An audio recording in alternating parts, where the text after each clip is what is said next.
In today's video, we've completed our pillow top. We've done all the little stitching, the applique, the background, the whole deal. And now we are ready to square it up, which basically means taking all of these uneven edges off and creating that nice square finished quilt. So we'll have to trim everything up, make it nice and even, and then we are going to make our envelope back. So what you'll want to look for in your stash of fabric, or if you're purchasing something, is a piece of fabric that coordinates with your front. I'm going to use the rest of the wood grain that's left over from making my triangles, and that it would go at least 2/3 to 3/4 of the way down your pillow. So you can see here that would be about halfway. Mine definitely covers that. You want to have a little bit of room to fold it over and make a little hemmed edge, which I will show you, so that you don't have any exposed edges showing, or you could put a piece of binding across that. And then we're just going to put those pieces together and sew it all closed and make the little pocket that we can then stuff a pillow form in. If you wanted to just stuff your pillow outright, you could skip that process and just find a piece that was as big as your entire pillow and then sew those together to create the enclosure. But to get started, this is going to be sort of a quick video today. I am just going to take my rotary cutter and my acrylic ruler, and I am going to go ahead and find some straight lines on my quilt top. I am going to try to match it up with the seams just to get this one side started. So I'm looking to get the lines on my grid ruler as straight as I can with my sewing lines there, so that I can get something started. And then I can go back and refine that a little bit as I go. So I'm just lining it up, trimming all of that extra away. And I typically save the little side bits of my quilt project to stuff small ornaments or things. You can just do whatever you want with that. Put it in your recycle bin. But I try to use up everything I can. So then on this side, I'm going to try to find the straightest that I can. So it's a little bit of just finagling it to be as straight as possible. So I'm lining up with the side that I've already trimmed, and I'm lining up. I have my nice straight side against the grid of my mat here. And then I am finding the straightest line that I can with my ruler, where I'm not having any of my edges. You know, it can go over, but it shouldn't really go under more than what you know your seam allowance will be, because we want all of that to get caught in the end. So I'm going to go with 28 here, and I'm just trying to make it as straight as I possibly can. And you can see I have a little bit of my backing and batting sticking out on this side, but I don't think that will end up mattering. I don't think that will end up to be a big deal once I finish sewing everything together. And then the same on this side, I'm just looking for the line.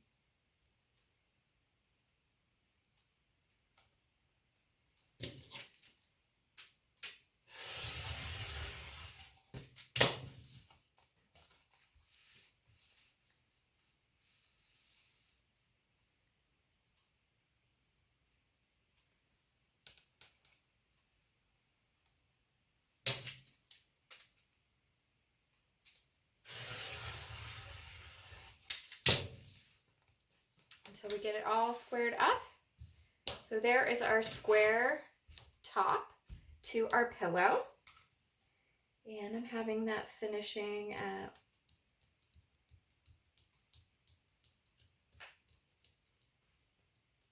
18 by 19.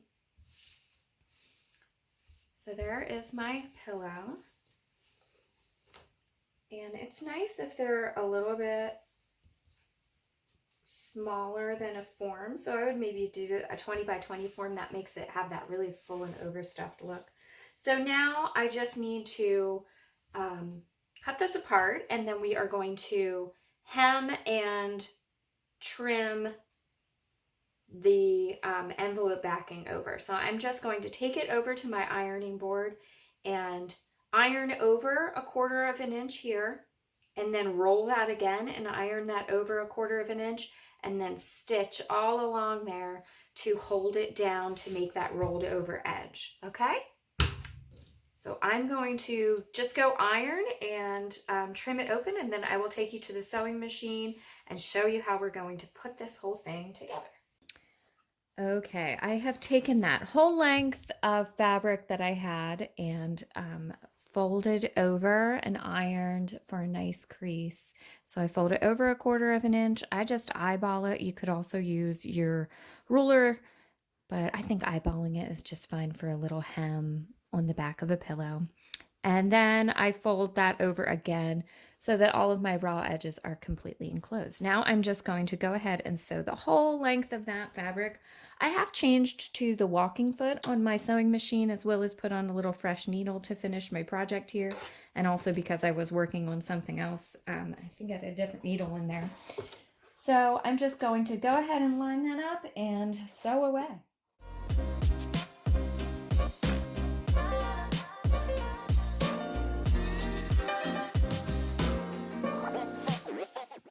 I just sewed right along the edge of my fold, and then there it is from the front. So that gives us a nice finished hem for our envelope backing.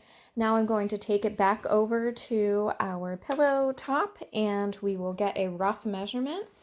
Okay, so we have our hemmed pillow top. We know that it is going to be more than the width of our pillow. So we're just going to go ahead and lay that out from top to bottom. And I'm just going to, again, with the side of my top, you can measure and cut too, but I find this works just fine. And on this side, whatever is, we want to make sure that the right sides are together. So whatever is touching here, whatever is touching the top, this is going to be what you see when you turn it out inside out. So we're going to sew it together with right sides together, so the pretty sides touching just like that. And then when we flip it, this will be the outside, like the outermost of the panels, and whatever we put behind it will stay behind it when we flip it over. If that makes any sense. It'll make sense when we turn it inside out. So I'm just going to line this up on this side and trim away what I don't need over here. And while I have it nice and lined up, I'm going to put a few pins across just to hold it in place. I usually avoid pinning, not much of a pinner, but in this particular instance, when we're going to be sewing a lot of pieces together, I will pin, just so it doesn't shift around a bunch while we're working. You can see I don't get too fussy with it. Now we're going to lay our other top. Again, pretty side down, and line it up. So the cut edge, I am lining up with this cut edge. I'm lining the cut edge up here on the top and letting it overhang. That is about, let's see, let's line it up on the mat. 4 inches of overhang. 5 inches of overhang, about 4.5. So I would say that is probably the minimum that you would want to do, 5 or 6 inches of overhang. I think that leaves enough for when you put the pillow in, that it's stuffing and that you're not having a big gap. But again, it's the back of the pillow, so maybe we won't. allow ourselves to get too fussed with it. So then I'm just going to trim away the excess on this side. And then we will just take it over to our machine and sew it all together. I'm just going to throw a few other pins in. Have a little bit of extra. I'll just put that down in my scrap bin. Just what I needed, more scraps. Going to put a few pins in around the rest of the way and just down here to hold the pocket closed. Oh, before we do that, you know what? Now that I can see where my pocket is going to overhang, I'm going to take a minute, and I have little labels. I have little labels that have the name of my business, La Rue de Fleur. If you are making this for yourself, you may want to get some custom printed labels. You could have handmade labels. There's all kinds of little cool things out there. So label your work. You're like, just like any artist, you should be signing your work. My signature happens to be a little label. So I'm going to take a second and apply my label to the exterior of my overhang flap. I'm making sure to come in several inches here so that you will be able to see it. And I just have to, okay, I've top stitched my little label down. I'm ready to attach my other layer to enclose the envelope back. So I'm just making sure, again, to put right sides together. They should be overlapping here. You want 5 or 6 inches of overlap, and then just line it up as best you can with all of your cut edges. And I'm going to put a pin in the center just to hold that secure, making sure to pin where the overlap is so that I can get all of that, and then around the edges.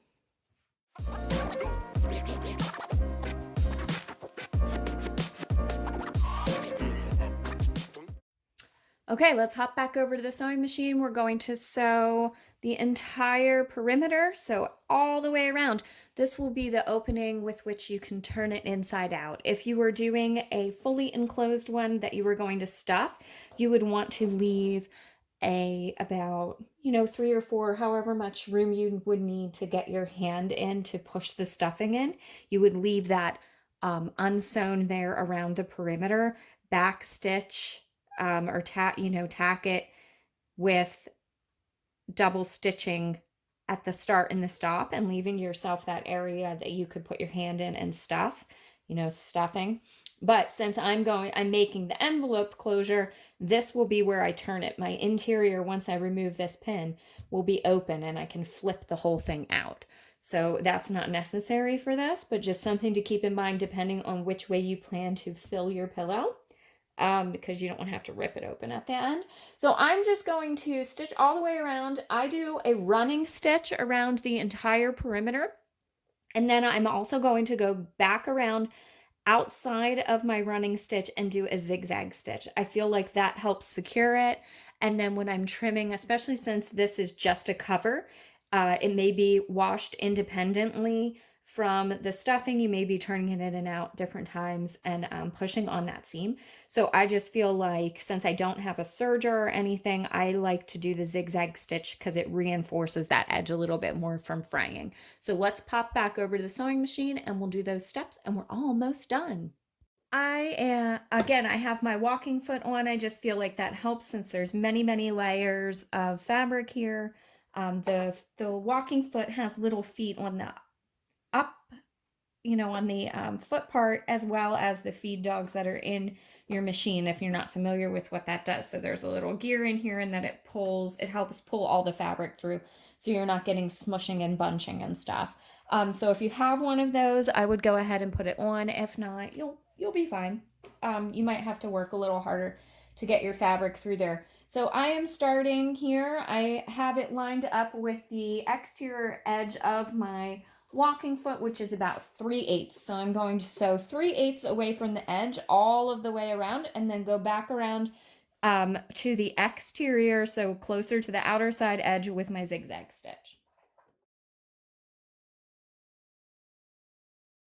I just eyeball it whenever I get to the edge, but there are markings on your sewing machine that you should familiarize yourself with.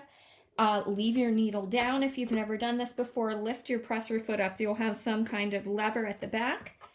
And rotate your fabric with your needle down so that it can't shift out of place.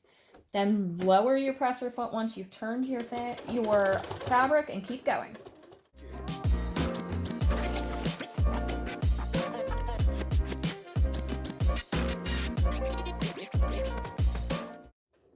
Whenever I come up to my little lip there, you just want to make sure that that's getting tucked under so it's going to lay nice and flat. So you may want to lift your presser foot and make sure that it's pushed underneath of there so it doesn't get caught. And now that I'm back to the beginning, I am going to switch to my zigzag stitch and go on the outside. So I'm just going to lift my needle, slide over a little bit to where I know my zigzag stitch will just touch on the outside of my stitching. So I'm trying to hit with my zigzag stitch right here, and that will give me that nice finished edge. Okay, and now you can see here that we have our seam, and then I have the zigzag stitching that goes all the way around right next to it, and that's going to help hold all of those extra layers together. Now I'm just going to trim my corners a little bit. You could come closer with your scissors to this edge or not, it's up to you. I think I'm not going to worry about it, but I am going to turn my corners a little bit just to reduce bulk there. So you'll just come with your scissors and snip just about 1/8 of an inch, just taking off a little bit of this extra. You don't need all of that extra bit in the corners. And I will take my pins out, and then we will turn it and we'll be all done.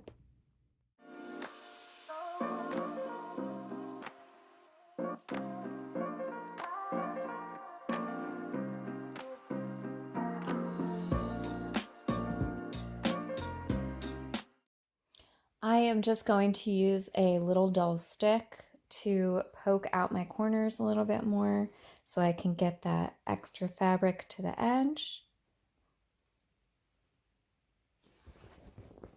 So I'm first using my hands to press up into the corner, and then I'm using my stick to poke a little bit more out, since that's dull, that it won't poke through a hole through my fabric, but it's easier to poke than with just like the tip of my finger. And you can see now, just using your hands to a little bit smoothen over those edges.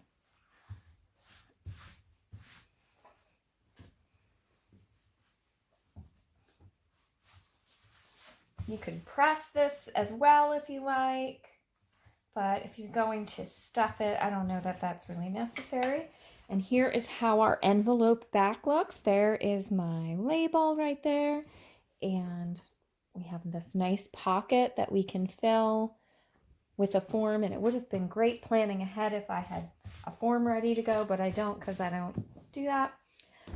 And there is the top of our pillow, and I will go find a form and stuff it so that you can see the whole thing complete. But there's the back, there's the front. We've done it. We've completed the whole project. Congratulations.